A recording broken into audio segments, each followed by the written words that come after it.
Naegleria Fowleri and Necrotizing Fasciitis, brought to you by Matri, Britt, Sanka, Scotty, and Brielle. What will we be covering? General info. What is Naegleria Fowleri and Necrotizing Fasciitis? Cell structures.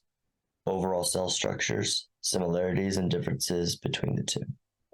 Contact with these diseases. Where can you find them? How contagious are they? And how do they spread? Symptoms. Common symptoms. What lab values may look like. What they may test. Treatment. Antibiotics. How long it takes to recover. And mortality rate. And finally, prevention. How you can prevent these diseases, if possible. Hi, my name is Britt Vogel, and I'll be talking about the disease and coming into contact with the pathogens. So first up, we have Naegleria fowleri.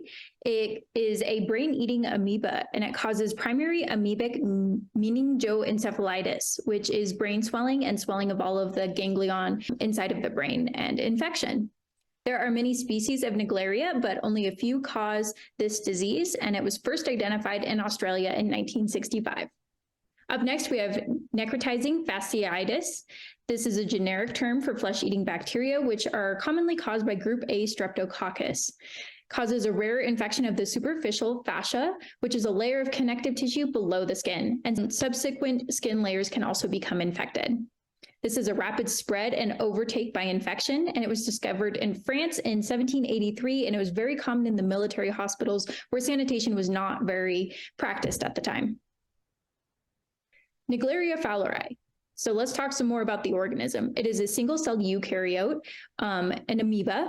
It is 8 to 15 micrometers in size. It reproduces via cell division, and when reproducing conditions are not right, the cell becomes an inactive cyst, and in favorable reproducing conditions, it turns into a trophiozytis, which is a feeding form of amoeba, which causes the disease. They are found in warm bodies of fresh water, and they are mesophils, so they live in environments with a maximum temperature of 115 degrees Fahrenheit.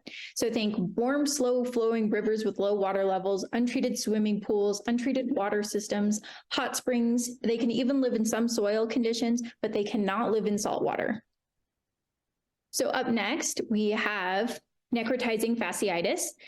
This organism is commonly caused by group A streptococcus bacteria, and yes, that is the bacteria that can cause strep throat. Streptococcus pyogenes is the most common kind. It is 0.5 to 1.2 micrometers in size. It is a gram-positive bacteria that causes beta hemolytic damage. It is also a mesophile and a facultative anaerobe. They are often found naturally in the flora of people's throat and skin. They have short-term environmental survival, and they spread via direct contact, and this is an opportunistic pathogen. So coming into contact, Naegleria fowleri enters the body at the nose, and it enters from when you dive into the water and you get water up your nose, and those amoebas are attracted to the ganglion in your nervous system and will travel up the olfactory nerve and enter the brain that way. Symptoms show between 2 and 15 days, but it is a rare infection which cannot spread person to person. So moving on to the flesh-eating bacteria, it is a direct contact spreading, and it is an opportunistic pathogen, and it becomes a major issue if there's infection of the superficial fascia. Direct mechanism and degree of infection is not known. Scientists are still looking into it because the disease is so rare, and symptoms usually appear within 24 hours. Early common symptoms are severe pain in the skin, a fever, red, warm skin that may appear swollen. Some later on symptoms could be blisters, pus, and oozing from the infected area, and you may start to be dizzy or fatigued or even nauseous. Some diagnostics that they may run is they may want to perform a biopsy, they may want to run some blood work or do a CT scan, MRI, or ultrasound to look at that infected area. Your blood work could come back with elevated white blood count, an elevated blood urea nitrogen level, and a reduced serum sodium level. For Naegleria fowleri, some early common symptoms are headache, fever, nausea, vomiting. Some later on symptoms are usually confusion, lack of attention. You may start to have a stiff neck, and you could start experiencing seizures or hallucinations. Some diagnostics is one of the primary diagnostic is collecting fresh CSF. CSF just stands for cerebral spinal fluid, and usually they prefer this fresh and unrefrigerated so they can look for actively moving trophozoites. PCR is also usually done to confirm the presence of Naegleria fowleri. And you can get a culture of this free-living amoeba using E. coli lawns, and E. coli serves as a great food source for Naegleria fowleri. Some common lab values may be that your CSF protein is elevated, your CSF red blood cell count and white blood cell count is also elevated, and your wet mount may show motile trophozoites. So this is an image of Naegleria fowleri. This is a Ginza right stain, and in here it's in its trophozoite stage with some neutrophils surrounding it. You can see the nucleus and nucleolus, and this is taken from a fixed CSF, and the magnification on this is 1000x. So this is necrotizing fasciitis. This was taken from deep subcutaneous tissue from the abdominal wall. And usually in order to diagnose this condition, they usually do prefer deep subcutaneous tissue being biopsied. In this image, you can see neutrophil inflammation and necrosis throughout this biopsy. Good morning. My name is Fowleri. Today, I will be talking about the treatments and preventions of Naegleria fowleri and necrotizing Fasciitis. These are two incredibly rare bacteria, but incredibly dangerous bacteria, as you've seen from the other slides presented by my fellow students. But the issues that I will be talking about today are the fact that we have little to no treatments for these bacteria and little to no prevention methods for these bacteria. So first, let's start with our brain-eating bacteria, Naegleria fowleri. So there have been little to no cases where people have survived, and it's mainly due to treatments and prevention. The best way to treat this bacteria is a combination of amphotericin, rifampicin, fluconazole, and methoxsafines. These are all antibiotics that are narrow spectrum, but with the use of all four and plenty of hydration, there have been successful cases of people recovering from this brain-eating bacteria. Most of the time, people come in too late, and unfortunately, there's already too much damage to be done. Another treatment that has not been as successful but has been used is an antifungal, amphotericin B, which targets the bacteria in the brain and essentially stops them from reproducing or sharing mRNA between each other. Necrotizing Fasciitis is where we have an infection of the skin. You can see in this lower image that we have the different layers of the skin. So this starts at the periton of the epidermis, so the top part of your skin, and work its way all the way down to your muscles. So this is an incredibly aggressive bacteria that can cause severe damage to its victims. And a lot of the time, the treatments are going to be amputation, whether that is just of the skin that is infected, or if that results in an entire arm or leg. Unfortunately, when people do become infected in other areas, like the skin of the abdomen or skin of the face or any other skin of the body, is incredibly hard to treat compared to an arm or a leg, because a lot of the time it will result in amputation. There are topical antibiotics.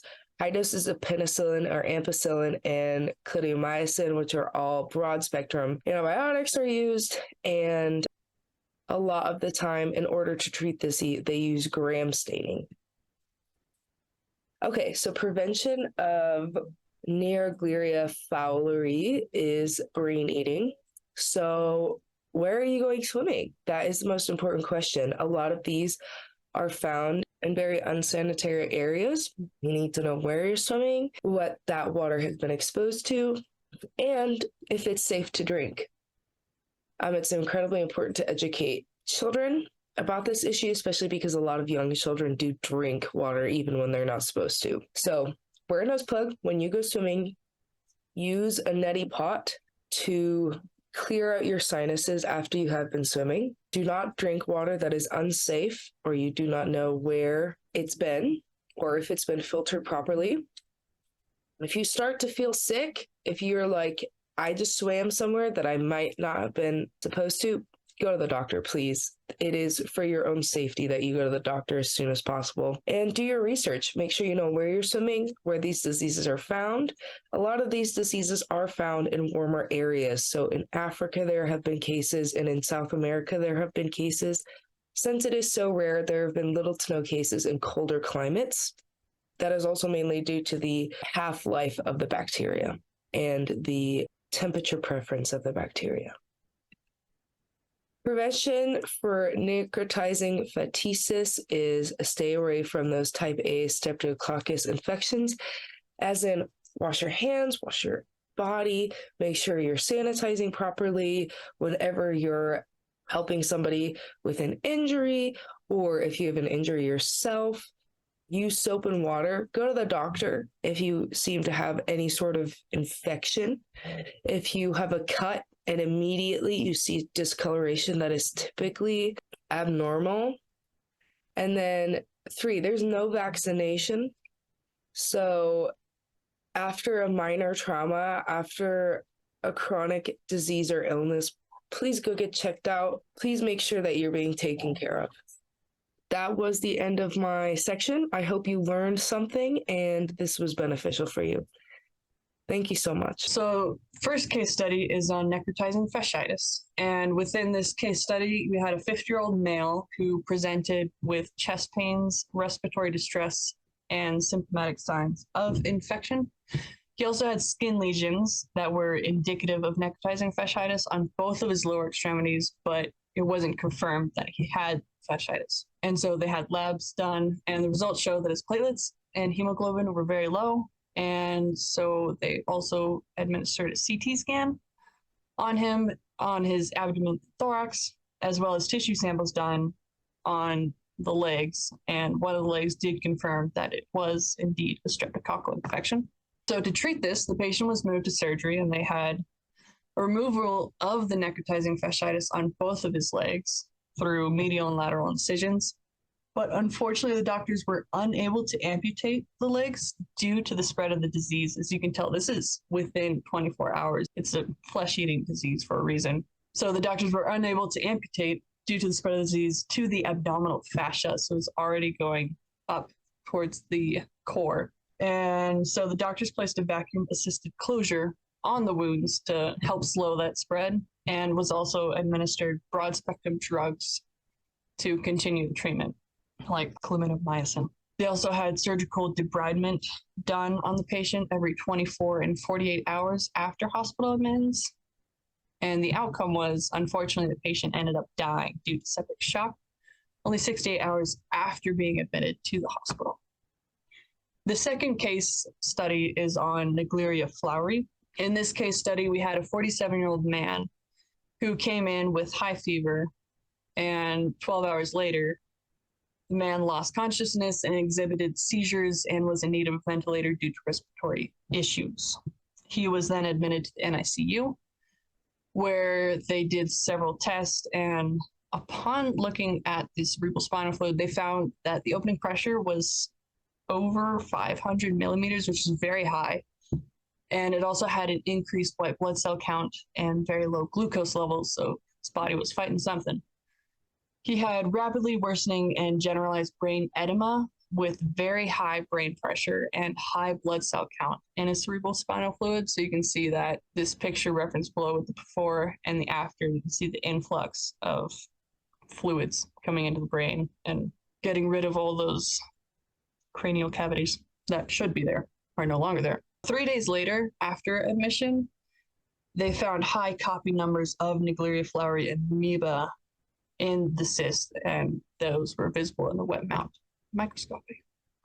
The treatment they had for him on the first day, as mentioned, his cerebral spinal fluid was sampled and it was sent in for MNGS detection, and they found 6.6% of the total microbial rating showed positive for Naegleria Fowleri.